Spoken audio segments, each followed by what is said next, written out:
Good evening and welcome on behalf of the New York Society Library. I'm Sarah Elliott Holliday from the library's events staff, and I'm just here very briefly to thank you for coming from all over, as we're seeing in the chat right now, and to thank our co-sponsors for this evening, the Corner Bookstore on Madison Avenue at 93rd Street. The Corner Bookstore helped launch Ms. Shorr's previous book, Midnight, so it's especially fitting that they're with us this evening, albeit in virtual form. You can pick up your copy of The Plum Trees from Corner using the bookshop.org link in the chat, and we'll pop it in there again later on. I hope you'll also make use of that chat area for your comments and questions for Ms. Shorr throughout the presentation. It's my pleasure now to hand our virtual stage to longtime library member Roger Pasquier, who will tell us more about tonight's speaker. Enjoy. Good evening, everybody, and thanks for joining us. I'm a longtime member of the library and a longtime reader of Victoria Shorr. Tonight, she's going to talk about her new book, The Plum Trees, which is being released tomorrow, so we're getting a preview. I'd like to take my brief time to give you a little bit of context about her other writing. Her first book, novel, was published in 2015, Backlands, which is the story of a young woman in the remote northeastern part of Brazil that is really more like Arizona or New Mexico than anything that we think of as Brazilian, who is offered a choice. She could lead a conventional life for the people in her town, or she could go off with a group of nomadic bandits who were flourishing in that region between 1922 and 1938. She makes the choice, and her life is with these bandits for better and for worse. Victoria's next book was Midnight, Three Women at the Hour of Reckoning. Hard to show this on the screen. And again, it's very significantly about the choices that people make that define their lives at the most difficult moment that they have seen in their lives. Her featured people in this are Joan of Arc, Jane Austen, and Mary Shelley. The Plum Trees also is about choices that people make. The core of the book is about a family in Czechoslovakia and the last years of Czechoslovakia's independence before the Anschluss, and then what happens to this family when Germany takes over. The choices they made, they didn't make, they could have made, and then the choices they made in order to survive. And no matter how often we read or learn of these stories of people in extreme situations in the Second War, I think there's always a value in hearing yet another, because at least for me, it makes me think, well, what would I have done? What choices would I have made? What choices could I have made? And I think right now this is even more timely than ever, because right now, just think of the people in Hong Kong, the people in Western China, the people in Myanmar, the people in much of the Middle East, so many other places, even the people in this country in states where the government is working to take away their right or their ability to vote. So I ask, what would you do? What could you do?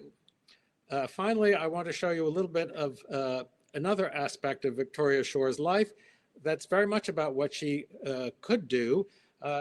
When Victoria and her family moved to Los Angeles from Brazil, they found that there was no school for girls in all of Los Angeles. Victoria thought this was very important for her daughter to have a single-sex education. So she founded a school, the Archer School as it became, founded in 1995, and today has 500 students and is a flourishing core fixture in the Los Angeles educational world. In 1916, she saw an even more urgent case really for a girls' school at the Pine Ridge Reservation in South Dakota, one of the Native American reservations that had the highest rates of fetal alcohol syndrome, child abuse, abuse of women, all the things that empowering women through education could have a real impact in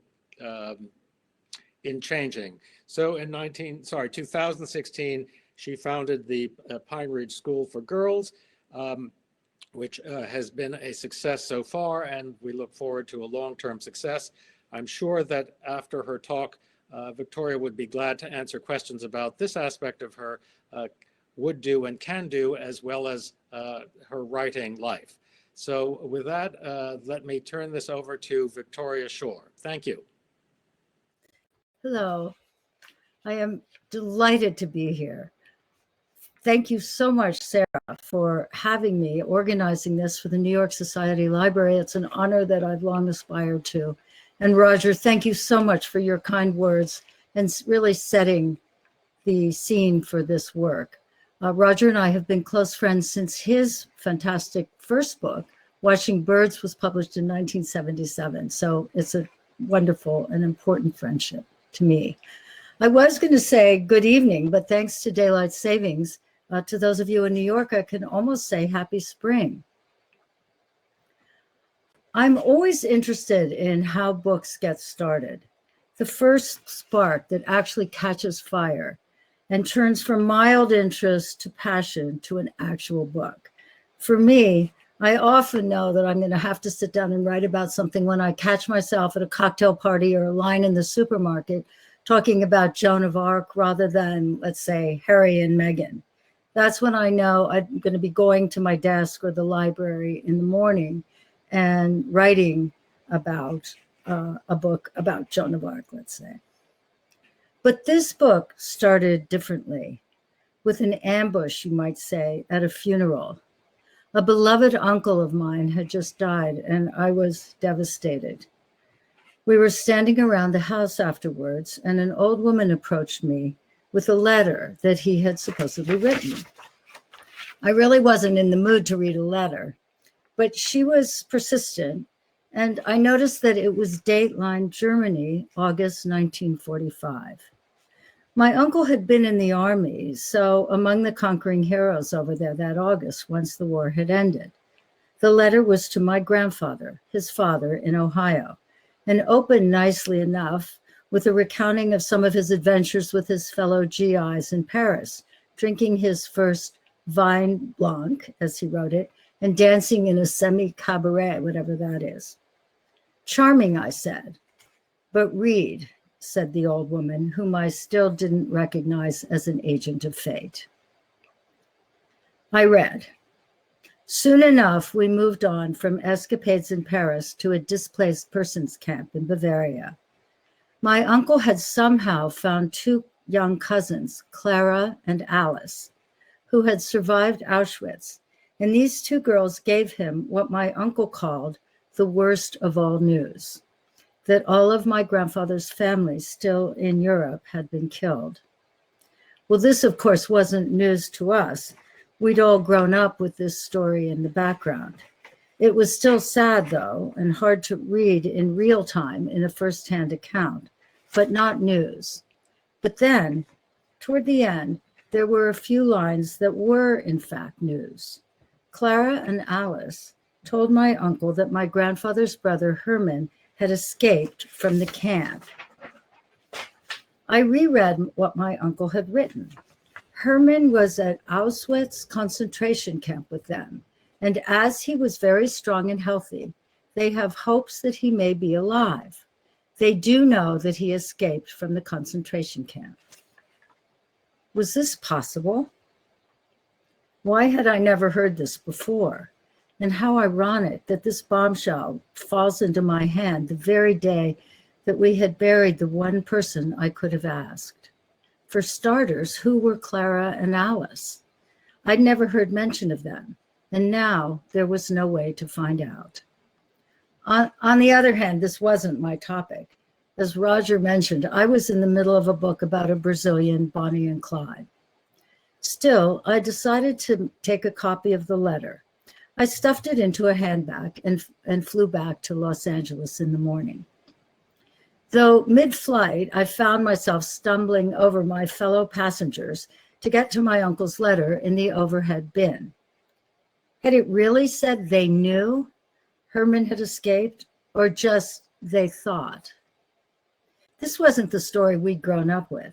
We'd been told that Herman, a Czech, had refused to leave his country even when my grandfather had gotten him an exit visa, since Czechoslovakia was, as Herman wrote in his last letter, a democracy like America. Then, because of this fatal, if noble, miscalculation, he'd been sent like a lamb to slaughter. But if he had escaped, if instead of a lamb, he was in fact an underground hero, defying the Third Reich in the very heart of the place, suddenly the colors of the story changed. What had been nothing but gray ash suddenly took on a streak of dark, heroic red. Once home, I read it again. They do know that he escaped from the concentration camp. But had he? Had anyone? I'd read the usual texts, what everyone reads, Anne Frank, Primo Levi. There hadn't been any mention of anyone escaping anywhere. But these girls, this Clara and Alice, who made this claim, had been themselves in Auschwitz, as my uncle was still writing it in 1945. And they said that they knew, even adding that, quote, Herman was very strong and healthy, which meant that they must have seen him, that maybe they really did know. I decided to drive across town to the Museum of Tolerance, which had a library. I thought maybe I'd spend an afternoon and see if I could find anything that shed light on this minor family mystery. The library had books on the shelves that when I found myself there looking at them, I really didn't want to pick up. French Children of the Holocaust, This Way to the Gas, Ladies and Gentlemen, Five Chimneys, and so on. But nothing about escape, which I figured was all for the best. My Brazilian book was waiting. But as I was leaving, a small notice caught my eye. A survivor from Auschwitz would be speaking shortly. I thought I'd wander over to the museum to hear her. I don't remember exactly what she said. She wasn't the most scintillating or intense of the speakers. But as I joined the school children afterwards, as she invited us up to see the numbers tattooed on her arm, I found myself in tears and unable to speak, even to thank her. She looked at me and nodded. She must have seen it before. That response to the whole tragedy, narrowed to one single tribute, mute and tearful on a sunny afternoon. I started going daily. This took me off track, granted. But once I became aware of this great gift on offer, this last real window into another world, even though it was a horrifying one, I found that I couldn't not go. I found myself sitting among the school children day in, day out, taking in yet another scene from what I was coming to see as a tragic cycle, like that of Sophocles or Euripides, only one that was set not in ancient Greece that we could only imagine, but a mere 75 years ago, in a place that we could actually visit, with those who had lived to tell the tale still here to talk. Some of the speakers were better than others, more dynamic, more dramatic. One of these was a Greek who held an auditorium of school children rapt. They knew little or nothing about this chapter in history, but the man had been 15, your age, he told the high schoolers, when he'd been dragged from his bed in Thessalonica in his summer pajamas and jammed into a boxcar to Auschwitz with no food and worse, no water for days. Half his family died on the train. He survived in the end just because he was young and lucky. He told of seeing his sister across the barbed wire in the camp just before she was killed. She'd had long, beautiful hair to her waist and beautiful clothes on when they'd taken her. But now her head was shaved and she was dressed in filthy stripes. He started to cry when he saw her and threw her a crust of bread, but a guard noticed and beat him away from the fence. He never saw his sister again. The kids nodded. They had sisters. Some of the girls were in tears. By then the time was up and the bus was waiting, but the kids refused to leave. The Greek had gotten to the part where, after the war in Berlin, he chanced upon the SS man who'd shot his cousin point blank in Auschwitz. He was just starting to chase him down through the streets. The kids were cheering. "Did you catch him?" "What do you think?" said the Greek. He'd been a boxer, he told them, he and his brothers, amateur champions in their hometown. How'd you kill him? The kids were shouting. Did you have a gun? I didn't need a gun. He held up his fists. I killed him with these. Or not, I was thinking. But then he pulled out the ID, swastika pins, and badges he'd taken from the SS man's pockets. The school kids crowded around to have a look. He showed them his tattoo. They showed him theirs. He was old and small, but still strong, he told the boys. Watch out. He showed them some of his boxing moves. They shook his hand almost as reverently as I did. I realized I'd found my hero. I found lots of them, all of them actually, among both the drowned and the saved, as Primo Levi put it. I no longer saw anyone as a lamb to slaughter. I listened to story after story and was awestruck that anyone had found the strength to live through and live on. I flipped through the photos of people arriving in Auschwitz, the worried faces, and felt their heroism as they stood on that platform on their way, as I knew, but they didn't, to the gas, with their arms still around their children, still hoping to save them, heroes all. It was around them then that this book took form and also moved into fiction. I wanted to take the reader there into this tragedy as dramatically as I'd been taken, to put us all on the train to Auschwitz. But to do that, I had to tell a whole story, and what I found was that no one witness does. One tells about being expelled from music school in Vienna, and another about being betrayed by the man who'd made her false papers, and another about selection for life or death on the Auschwitz platform. But it's these stories braided together that give a full picture, how it happened, how it could have, would have happened to me or to you. It's this interweaving that makes the book fiction, although there's nothing fictional in this book. Every detail comes from someone's firsthand account.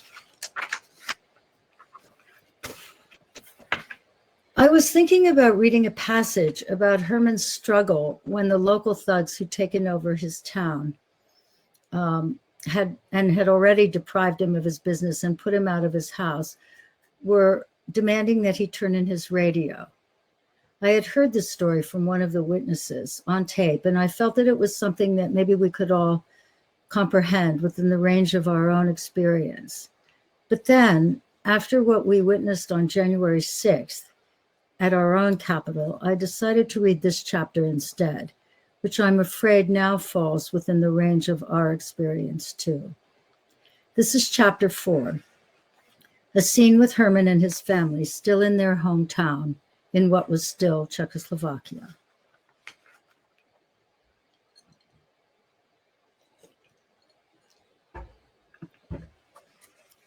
This was late in the fall, 1938. The trees were bare by then, and there was a growing sense among Herman and his family that they should have left the day they got the affidavit from America. But visas to America were no longer possible. The cold came fast and early that year, and news from Germany was always worse.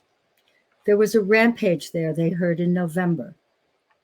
The papers blamed a young Polish boy whose parents had been killed by the Nazis and who in turn had shot a German diplomat in Paris.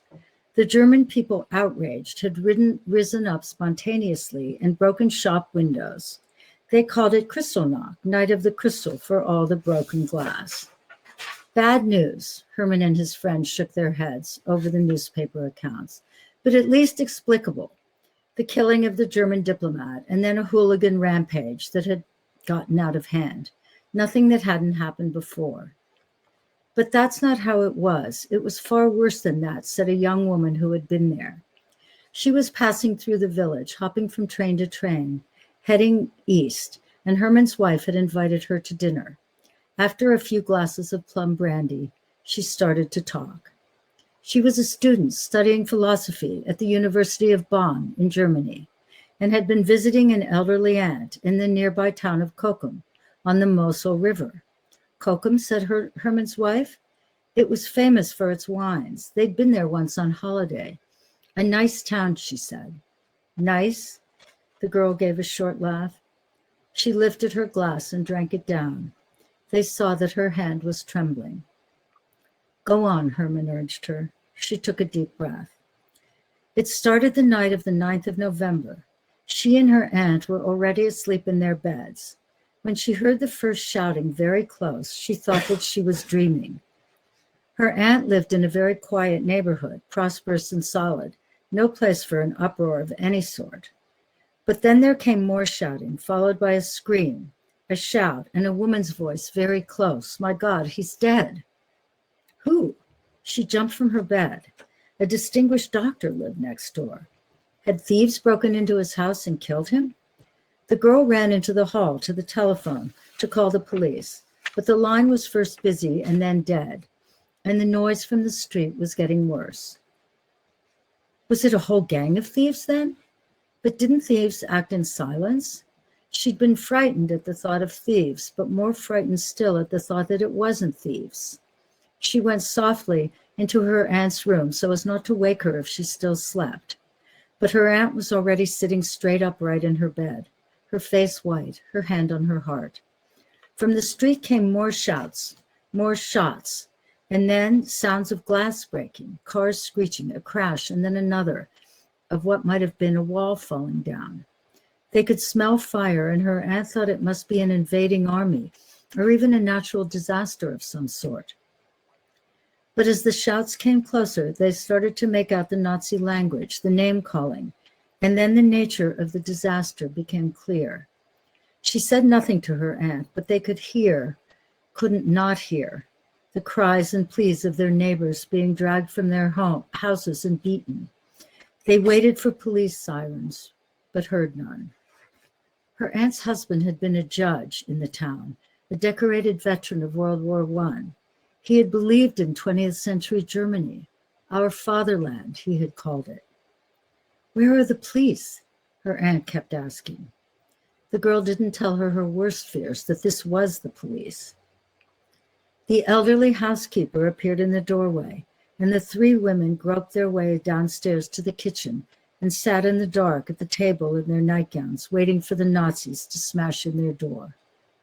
Outside, the shouting and crashing ebbed and flowed around them, sometimes coming closer and then moving away, but never far enough. At dawn, the frail housekeeper got to her feet and made coffee. The girl said she put 2 lumps of sugar in each cup, which was not her way. But why not, she must have been thinking, if this was to be their last cup of coffee. The girl herself was a student of philosophy, studying a highly complicated system of mathematical probability. But the mystery of life had come clear to her that night. It was even elegant in its simplicity. If some random boy in the street scratched his head and shot her, then even the most abstract and intricate systems would be, as far as she was concerned, solved. Over. If he scratched his back and shot the man next door instead, all the permutations and combinations would dance themselves on. That was all the logic there was to it. Her whole 300-page thesis could be reduced to a simple if-then. She was through with her studies, she said aloud then. Her aunt and the housekeeper nodded together as if they already knew. None of them moved. If there was any safety at all for them, it was there in the middle of the kitchen. The table had become a life raft, and the coffee an invisibility draft. Occasionally, the housekeeper rose to make more, but that activity seemed to fall within the sphere of safety. Anything else might break the spell. The 3 women sat and drank into the morning. It was a gray day, November, and the light outside seemed all of one tone, early or late. There was still the screaming and crashing from outside, and they still hadn't moved when sometime after noon there came a knock at the door. They sat horrified, but then a voice called her aunt's name politely, in the sort of tone not generally associated with the Nazis, and it turned out to be one of her late uncle's colleagues, a young man he'd helped along, a judge now himself. He'd come to get them out, he called, to his wife's mother's villa outside of town. Her aunt rose to pack a few things, but he said no, there was no time. He had a taxi waiting. And when they'd finally got her aunt into the car in her nightgown, he urged the man to drive fast and then faster. They had to take a circuitous route out of town because of all the fires, shops, houses, old places of worship, all blazing, but with no attempt to put out the fires. Have they no water? Her aunt asked. But there was water, you could see it, the girl said, for the buildings nearby. It was only selected targets that were left burning. The firemen were standing in front of them with their arms folded, watching them burn. All alike, said the girl, as if they'd been trained in the art of not putting out fires. You fold your arms just so. Her poor aunt couldn't comprehend, though. Why can't they do anything? She kept asking. Is there something the matter with the water? Yes, yes, said the girl. And finally, she lay back and closed her eyes, which was good. Because what would they have told her aunt when they passed the children, laughing and throwing stones through the stained glass windows, and the men tossing leather-bound books onto bonfires already sky high? The worst part, she said, were the well-dressed women, really fashionably dressed people who looked like her friends or her parents' friends, people she could have known, and would have been. It was hard to see them shouting and cheering on the destruction, holding up their babies to see. Hard to have to face the truth that it wasn't just the rabble on this rampage. It was everyone. The taxi had to detour down an elegant street where men were throwing china and crystal out of windows of some of the houses, crashing it down onto the streets below. Things they could have used, things of value, even a grand piano. This she saw with her own eyes, saw men pushing a Bechstein over a balcony. It caught by one leg in the ironwork and hung there in midair, to the wild cheering of the crowd below. The girl fell silent for a moment. Her listeners, too, sat stunned. To kill a man seemed easy these days, but to destroy a Bechstein piano, built to last over years with great art for great artists? Finally, from Herman, a hoarse who? The girl shrugged. That was the point. Anyone, everyone. The ticket taker on the bus, the postman, the butcher boy, the countess. Nice women with their children, but all out of their head, raving like lunatics, all of them. Like something out of the Greek myths, the Furies, or the witch burnings, right there in Germany 5 centuries before.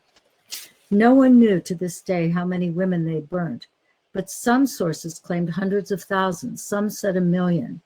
Whole villages were left without one woman, she had read herself. She'd taken that as wild hyperbole at the time, but now she knew that whole towns could go mad. She had seen it, and seen, too, the way it unhinged its victims. Now she understood the bizarre confessions the accused witches had made, that they'd turned men into black cats and forced them into unspeakable acts on their broomsticks. She could understand that now. You are no longer part of God's ordered universe. She herself had looked fearfully at the birds in the trees that day, half fearing that they might fly at her and peck out her eyes. When they drove across the gentle Mosel River, she was surprised that it wasn't raging, actually surprised that it too hadn't joined the madness.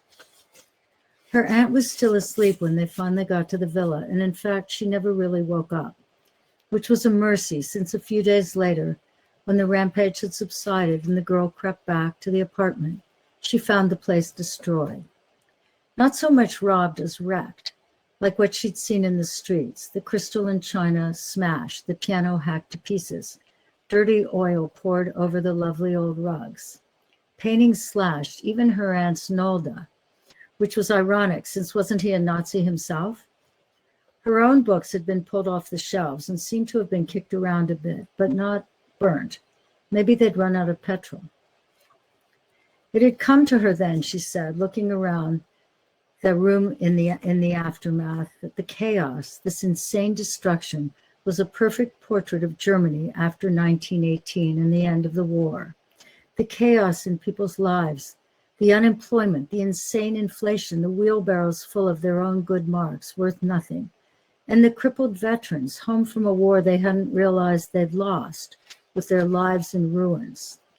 They had struggled with it for 10 years, the German people, each in their own private, abstract desperation. But then Hitler had flung open their doors and taken them out of their dark rooms into the streets with someone else to share, to chase down, to blame, to hate, someone whose windows you could break with great pleasure of shattering, with impunity now.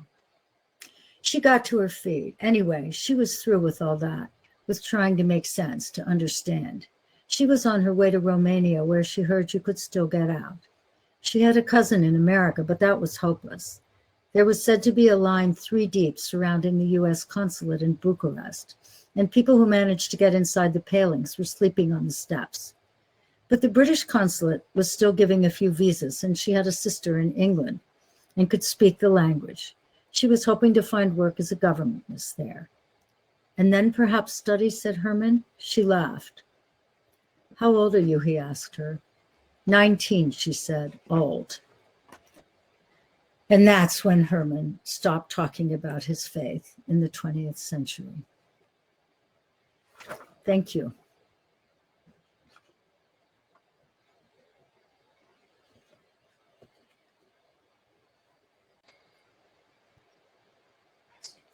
Thank you so much. Extremely moving, and yeah, we're seeing some wonderful comments in the chat mentioning the same thing. So I thought I could jump in and sort of voice some of the questions and comments in the chat, if that sounds good. Here's a simple one. You mentioned seeing a Greek man who talked about gave his testimony about what had happened to him. Was his name Albert Rosa? It was. That's a good one. Someone comments that the description of Kristallnacht put them in mind of the white on black violence in the Jim Crow South as described in The Warmth of Other Suns, and obviously lots of other places. Is there anything that comes to your mind about either the singularity or the universality of that kind of mob violence? Well, I mean, especially after what we've seen lately, I've come to think that it's almost a normal way of behaving, unless we're incredibly vigilant and incredibly careful and incredibly on top of civilization, being what civilization means, and respect and to all people. You know, I think what happened in America after the riot here fills me actually with hope and pride in this country, because the fact that we counted those votes that very night, you know, that's not what happened in Germany. You know, we really stood up to it. That doesn't mean that we don't have to be vigilant and move forward. I think we're all really, really hyper aware right now, which is so key, which we have to be. Yeah, excellent point. Someone points out the last sentence of that chapter was really something. I think that's the point at which Herman lost his faith in the 20th century. Oh, and then perhaps about her saying her age, that she's old. But I'm going to jump off from the previous one. Just thinking about the role of denial in the book, because usually we say that casually and we mean it judgmentally, but it seems to me that Herman in particular and some of the other characters from time to time need a certain level of denial in order to stay sane as, you know, Nazification takes over Czechoslovakia and takes over his world. Was that your intent? I mean, the portrayal of the problematic but kind of internally positive use of denial, is it adaptive, maladaptive? Well, I'm not sure I meant it exactly that way, but I think it's a natural response. Now, if somebody came to anyone who's listening to this now and said, if you don't leave now with no money, you can't sell your house, you can't sell your apartment, you can't take it, you know, you can take what you can carry and maybe it won't get stolen, and go to, let's say, China, where you don't speak the language maybe, and start your life again, or you and your family will be killed. What would we do? No, you know, it's not going to be that bad. It's going to be all right. You know, we'll make it through. We'll get through. That's what Herman and so many other people thought. Interestingly enough, the people that I met, like mostly really in Brazil, who got out earlier were people who lived in either Germany or Austria and had some firsthand experiences, or saw Kristallnacht up close, and realized that even if they lost everything material, it didn't matter. What mattered was getting out with their family. No one could really conceive of the fact that they would all be killed. They would have left in a minute. They would have been happy to sort of reestablish themselves as the poorest of the poor, alive with their family. Nobody expected what would happen. And people are always, I think we have a tendency to hope for the best. I know I did during the Trump years. I mean, not to be too political here, but I guess it is political. I was always hoping that we could preserve the environment and save this, and that this wouldn't matter too much, and schools would be all right anyway, etc. Yeah. So maybe hope rather than denial is a better way to put it. Yeah, but denial too. But you don't know. It's only in retrospect. When Herman got that exit visa, he was, he was well off. He had lived in a beautiful place. They loved their lives. They loved their culture. They loved speaking the language. They loved their music. They didn't want to come to America and be poor people, and be, just outsiders, refugees. So, someone mentions, just echoing other sentiments, thank you so much. This is difficult, but so important to have brought to the light. Otherwise, we allow history to repeat itself. And a mention of Timothy Snyder's book On Tyranny, which I think also talks somewhat about sort of that progression, right?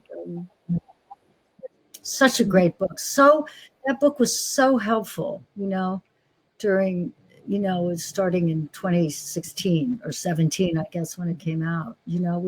We kept copies of it, bought copies of it, gave copies of it, read copies. I mean, it was very, and it's such a fabulous format too, small and short and great. A simple question. What town were you describing where the events of Kristallnacht were taking place? They happened in many places, right? Well, this town was Cochem, which is spelled probably Cochem, on the Moselle River. That's where that account came from. So that's a specific person. That was a specific account by a young woman who had been there at her aunt's house. She did not, I mean, in real life, she didn't go to Herman's house. That's why the book is fiction. That's exactly how the book is fiction.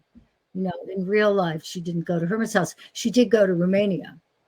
I don't know if she got out or not. I mean, she must have, because we read the account after the war. Interesting. Someone mentions, I especially like the reference you made to the situation post-World War I and how people's despairing feelings can be exploited. Other things that come to mind about the transition between the world wars, I mean, in Germany, certainly, but also perhaps in Czechoslovakia or for your family? I don't have any personal stories, but, I do know that, having seen, there have been several shows at the Neue Gallery of paintings from that time in Germany. And they really bespeak a horror, of people, as I say, coming back thinking, a lot of these people thought they'd won the war. They come back crippled and they find, a disastrous economy, everything, they're confused. Things are a mess. When Hitler, I must say, as Hitler took power, all of a sudden, when he marched into Austria, he brought full employment. There were, I think, 35% or maybe more people were unemployed in Austria. I can't remember right now. He brought full employment in the beginning. Of course, it turned out to be, a total disaster. But it's hard to, you have to remember these things when you're condemning people. It's very important to remember what it was like for them. And then all of a sudden, you were out cheering in the street with, quote, everyone. I mean, there were some signs up. I remember hearing someone saying that, they walk around their streets. Now the parks are just for us. In other words, not for you of the yellow star types. And, so, it's fun to be one of the us. If we all know that feeling from grade school, hopefully, and not much later, but high school, this is what was happening there. Suddenly there was this amazing unity, and it is fun. We sometimes get to go out and sing Christmas carols in front of the brick church. We know how wonderful that feels. That public joining of our voices, it doesn't happen much in our lives. That's what Hitler was bringing people. It's important to remember that. Anyway, it's ironic because he didn't have to leave anyone out. He could have included everyone, and it still could have worked, but that is a really interesting thought that I don't think I've ever heard stated before, but yeah. How would the world have been different? Yeah. So the book is called The Plum Trees, which this was not me, but I mentioned the title to somebody else, and they said, "Oh, like the cherry orchard." And I said, "Well, not quite, but yeah, certainly a fruit orchard." Okay. But certainly there are plenty of classics that use trees or orchards, both literally and as metaphors. Can you talk a little bit about where the title came from and the role or imagery of the plums throughout the book? Well, I had heard the story about the plum trees from someone who was telling her story. And I don't know if in real life Herman actually I know he had some plum orchards, but I don't know what his affection for them was, what his feelings were. But I know that my own grandfather was very attached to these purple plums that he would drive to a farmer's market way out in the country to get once a year, which reminded him of his boyhood.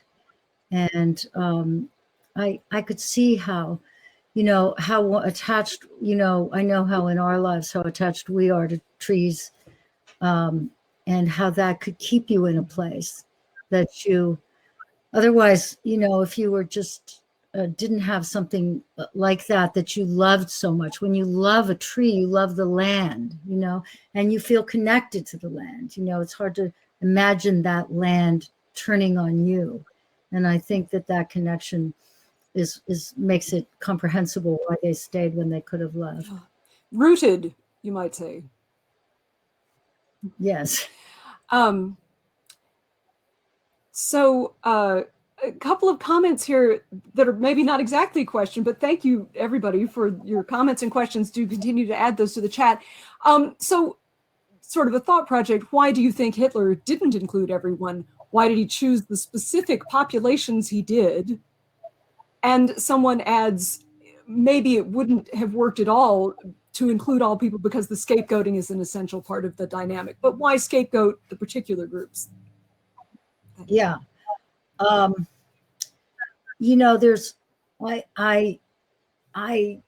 myself really have never had that need to leave out you to make me happy. That's why I kind of hated Studio 54. I don't know if anyone remembers it, but I didn't want to go into a place that one wasn't allowed in. It just doesn't appeal. It isn't interesting. Why anti-Semitism has an long history in Europe. Some of the people I heard this Polish man speak once who was, he had a terrible accent. It was very hard to understand him, but he mentioned that America was so much different for him.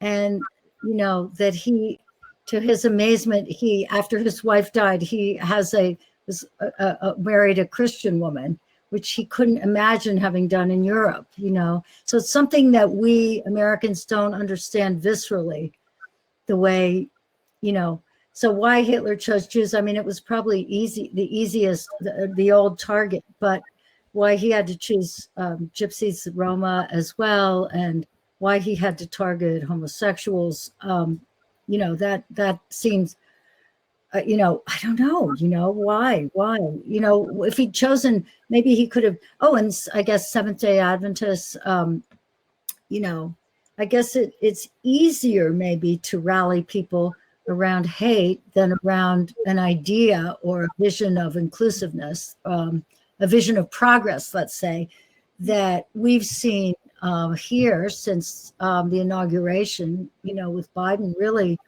bringing a vision of inclusiveness that we haven't seen in a long time. It's maybe easier to hate than do that, but it's not that hard to be inclusive, really. So Some of the, sorry. I don't know what Hitler's. I haven't read Mein Kampf since I was probably in high school, so I don't remember where his anti-Semitism comes from.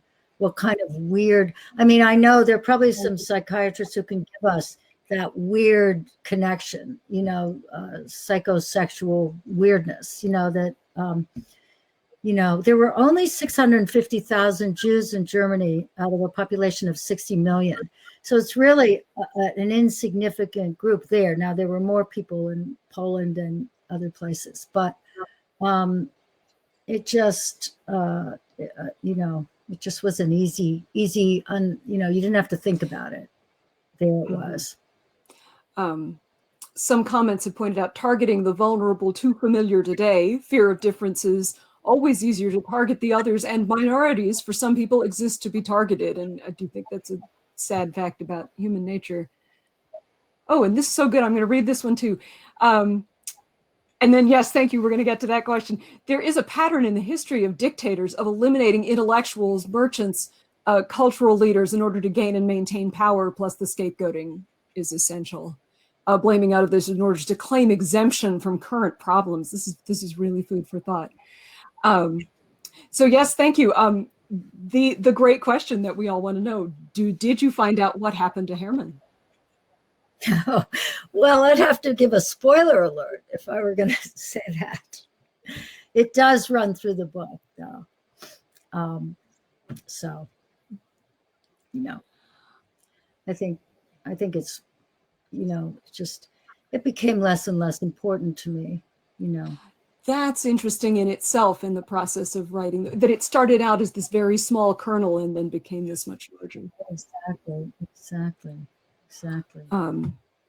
So another thing that jumped out to me, and yes, thank you, folks who said, good, we'll look forward to reading the book and finding out more, which is exactly the thing. One of the things that really struck me shameless on my part. Shameless salesmanship. One of the stories that struck me was about the Hungarian Rudolf Kastner. And if this is not a spoiler, do you want to tell a little bit of that story, which maybe others are familiar with, and I just wasn't, but.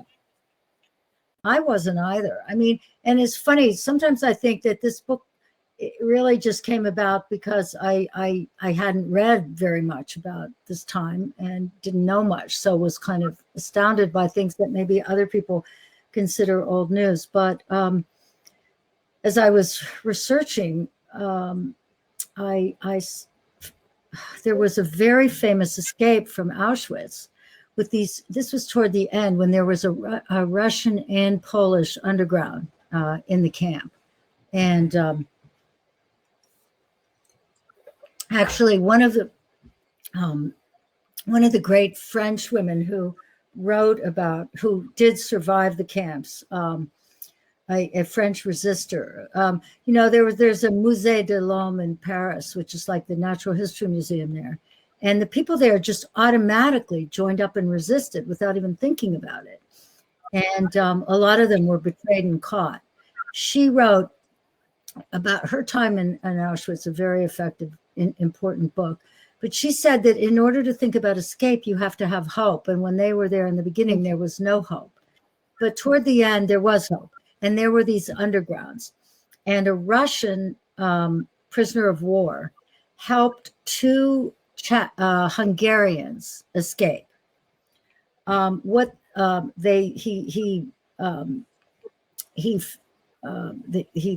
gave them some Russian tobacco, which could put the dogs off the scent. It was the only kind of tobacco that worked. I mean, very interesting. They got them uniforms, clothes, etc. Hid them, and these two men got out and escaped to Hungary because the Hungarian people hadn't started being shipped in yet. This was in the spring of 1944. The war was the Nazis had no further hope, but they had the death camps in really peak operating order. So they wanted to get rid of as many people as they could before they were shut down. They hadn't brought any Hungarians yet, and the prisoners in the camp had noted that trainload after trainload of people would arrive thinking they were coming somewhere to work. They didn't realize that they were coming to be killed. So they wanted to get out and warn the Hungarians. And they actually made this fantastic escape, got to Budapest, gave the warning, complete with drawings and all kinds of plans of the death camps, to the leaders of the people there, who then went to Eichmann and traded their silence, suppressed the warning in exchange for their own escape to Switzerland. It's a very intense and horrifying story. Hannah Arendt is the first person where I read it, and I do go into it in detail in the book. Yeah, fascinating stuff. Kastner, someone mentioned Kastner. Kastner was the one. He was the leader of the community there, and he was the one who went to Eichmann. He and Eichmann formed a very bizarre friendship. They sat and smoked together out of their silver cigarette cases, while 440,000 people were loaded into boxcars and killed that summer. Yeah. So I think we're kind of moving towards drawing to a close. This has been a really terrific presentation and discussion. Attendees, do add in other questions or comments that you have. Here's a great one. How long did you research this? And did you keep researching as you wrote? Or did you complete discovery and then write? And to put it a slightly accompanying way, how long did it take you to write the book? It's funny. I did the research, and then I wrote my first version of this book in 2010. I sort of finished it, but I couldn't get it published. And I then did go back to my Brazilian book and other things. And then 2 summers ago, I sat down with it and realized I had to put it together a little bit better, that I'd left out something very important, which I couldn't believe I'd done. And it had to be pulled together. So I did a rewrite 2 years ago, and then it was accepted. And so, yeah. And so that's why, a lot of these people just aren't there anymore. I was so lucky that I, got inspired to write it when I did. And then,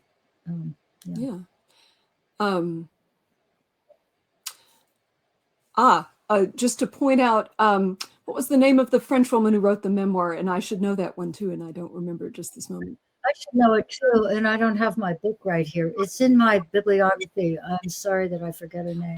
She's fabulous. Yeah, or if you want to text me or whatever, I'll or me. I'm sure we have it in the library. So yeah, no, she was amazing. And someone points out that those escapees who wanted to warn the Hungarians were 2 Slovak Jews whose names I don't know how to pronounce, but essentially Verba and Wetzler. A Slovak film was recently made about their escape and will probably show in the US. So that's a great thing to keep an eye on. Oh, that's great. Yeah. Yeah. I mean, I hope they tell the whole story, because it's really, the escape was extraordinary. The fact that they escaped was incredible. And then to have it sabotaged like that. It's just one of the worst, one of the best, and then the worst. It was, in other words, an Auschwitz story. Absolutely. Great. So is there anything else, Ms. Shorr, that you'd like to add at this point? Again, thank you so much, and thank you, attendees. Oh, thank you all so much for listening. The comments here, including your grandparents would be so proud and pleased, someone says. Thank you. I wish we could all go out and have a drink, maybe next year. Next time. Yeah. Thank you again for all these great comments. Thank you so much, Ms. Shorr. People are saying, good interview, cannot wait to read. Thank you, it was excellent, can't wait to read it. Already reading this and loving it. Congratulations to you on the plum trees. Thank you. you so much. This is really fun.